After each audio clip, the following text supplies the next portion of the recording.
Mi nombre es Emilio Rosati, soy profesor de Derecho Constitucional 1 y Derecho Constitucional 2 en la Facultad de Ciencias Jurídicas y Sociales de la Universidad Nacional del Litoral y profesor de Derecho Constitucional en la Facultad de Derecho de la Universidad Católica de Santa Fe. El tema que nos convoca es la emergencia y las normas internacionales que en consecuencia se dictan o que fueron dictadas y el margen de apreciación nacional. En primer lugar vamos a intentar encasillar un poco el término emergencia, que es demasiado vago o puede ser demasiado vago o interpretado o definido de distintas maneras. Estamos viviendo, en razón del coronavirus COVID-19, una emergencia global, es decir, no solo un sector del mundo, no solo un país, no solo un sector, una región de un país, sino el mundo entero. En segundo lugar, diremos que ninguna emergencia es indefinida, es eterna, Toda emergencia es transitoria. Ya lo decía el doctor Vidar Campos, que el constitucionalismo democrático no tolera de ninguna manera emergencias permanentes. En este sentido, dijimos entonces que la emergencia es global, que es transitoria, y toda emergencia trae aparejada consigo la ampliación del poder de policía del Estado y el consecuente recorte de nuestros derechos individuales y sociales. Es decir que esta pandemia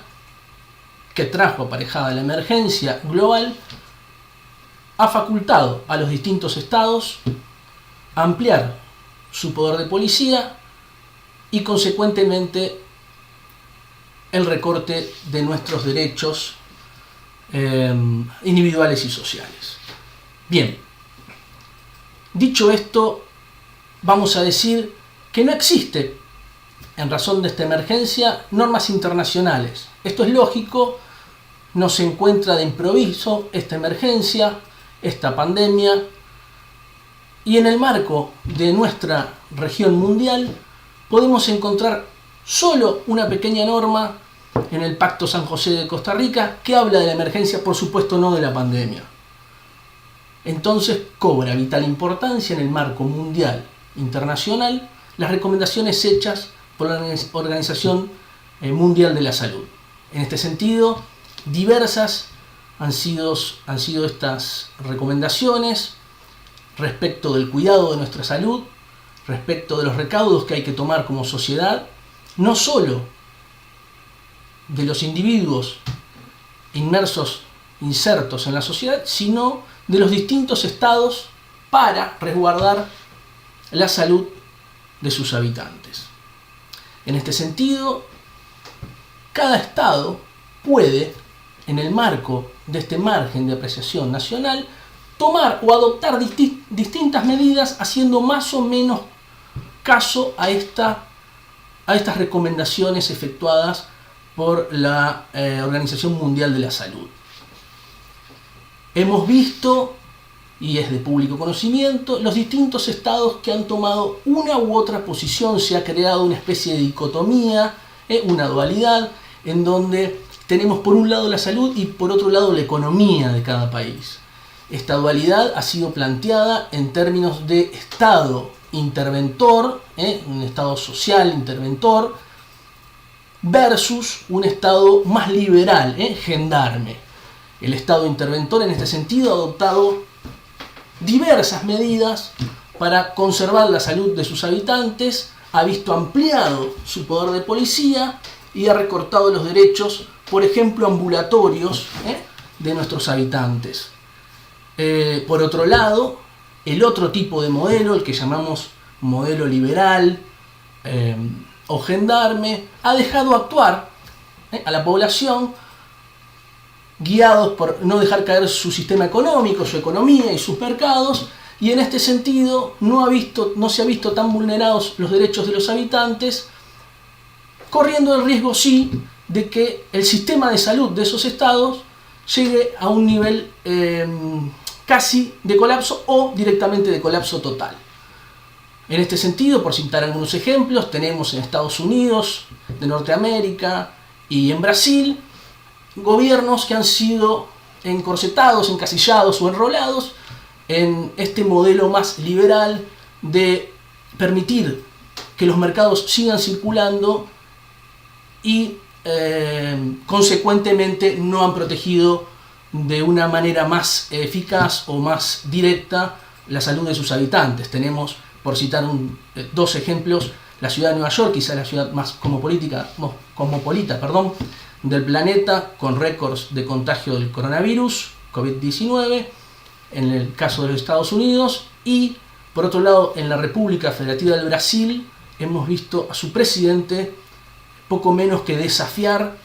la enfermedad saliendo a la calle sin ningún tipo de protección o de recaudo. Bueno, esto por un lado. Por el otro tenemos otros estados que sí se han visto enrolados o se han guiado por proteger la salud de sus habitantes, recortando sus derechos y ampliando el poder de policía estatal. Este es el caso de nuestro país.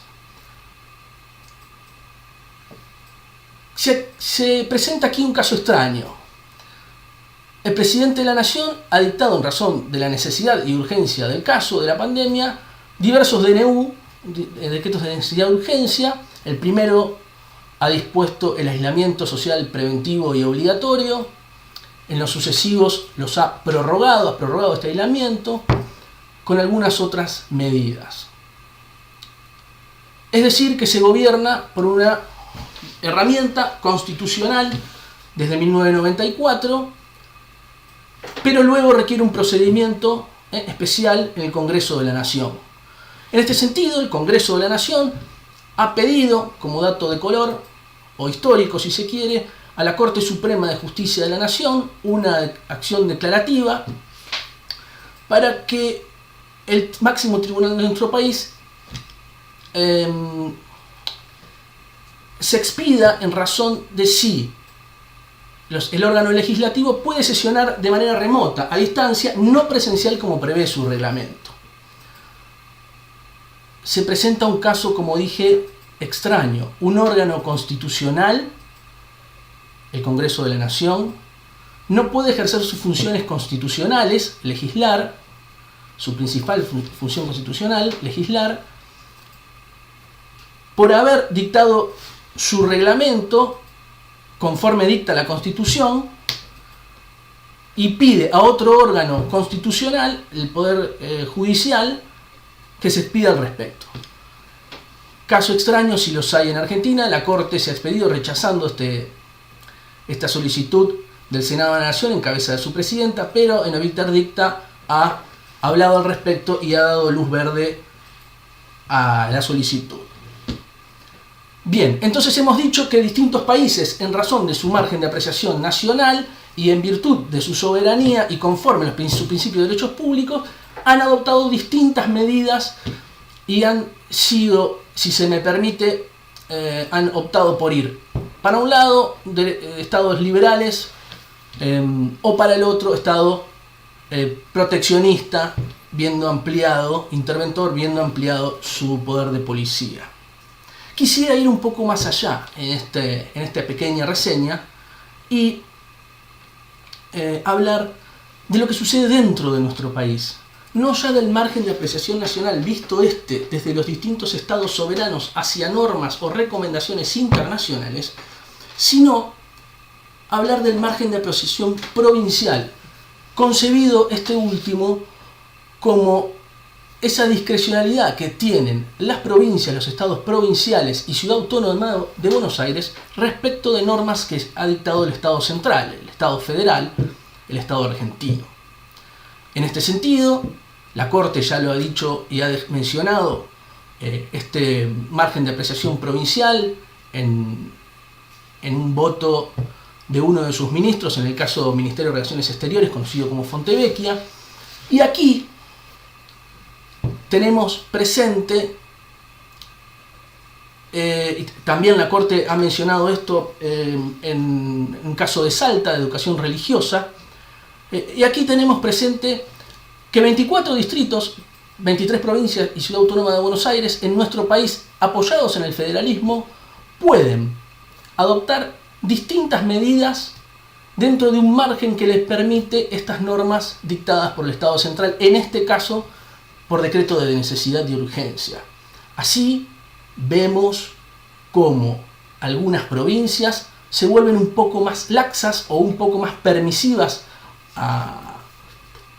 actividades de sus habitantes, no recortando tanto sus derechos, y empiezan a permitir salidas de esparcimientos con limitaciones, por supuesto, dentro de algún rango horario, de determinada cantidad de minutos o de distancia del domicilio. Vemos a otras provincias como se vuelven más duras e intentan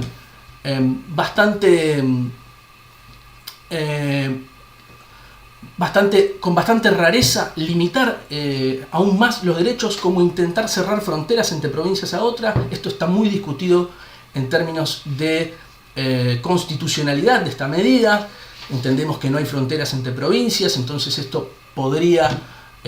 si efectivamente sucede o sucediera, disponerse una inconstitucionalidad de este tipo de medidas. Pero bueno, vemos en nuestro país cómo distintas provincias, distintos distritos y Ciudad Autónoma de Buenos Aires adoptan medidas más o menos permisivas o amplían su poder de policía interno respecto de medidas dispuestas por el gobierno central, en este caso, repetimos, por DNU. Una de estas medidas que vale la pena recordar es lo dispuesto por el jefe de gobierno porteño respecto de la autorización para salir de mayores de 70 años, de salir de sus domicilios, que ha sido judicializada esta medida y ha sido declarada inconstitucional por la justicia porteña. En este sentido, tenemos entonces un marco de ámbito de apreciación nacional respecto de lo internacional, un marco de ámbito de apreciación provincial respecto de lo nacional, y si quisiéramos complicarlo un poquito más, antes de extenderme demasiado en el tiempo, podríamos hablar también de un marco de apreciación local o municipal, visto desde los municipios hacia los gobiernos provinciales y nacional. Esto siempre enmarcado dentro de la Constitución, que prevé expresamente a partir de 1994 la autonomía municipal, y vemos en nuestro país que existen municipios muy distintos entre sí, municipios pequeños, con pocos habitantes, que se distancian de otros también pequeños con pocos habitantes, o municipios muy grandes pegados a otros municipios grandes con grandes aglomeraciones entre medio, y con realidades muy disímiles. Entonces, en el marco de la autonomía municipal, también los gobiernos provinciales podrían dictar normas de protección, ampliando su poder de policía, y el gran ejemplo aquí es el uso obligatorio de tapabocas o barbijos, en donde algunos gobiernos locales o municipales lo han dispuesto obligatoriamente para toda la vida social, o salir a espacios públicos, o para determinadas, por ejemplo, en transporte público de pasajeros. Lo importante aquí, y para finalizar, es que todas estas medidas y estos tres niveles de ámbitos de apreciación, nacional, provincial y municipal o local, deben hacerse de acuerdo a la normativa vigente y siempre dentro de la Constitución Nacional, y es ahí en donde se encuentran todas las soluciones a la vida normal de nuestro país, del mundo, y en especial en épocas de emergencia, porque fuera de la Constitución nada y dentro de la Constitución todo. Muchísimas gracias.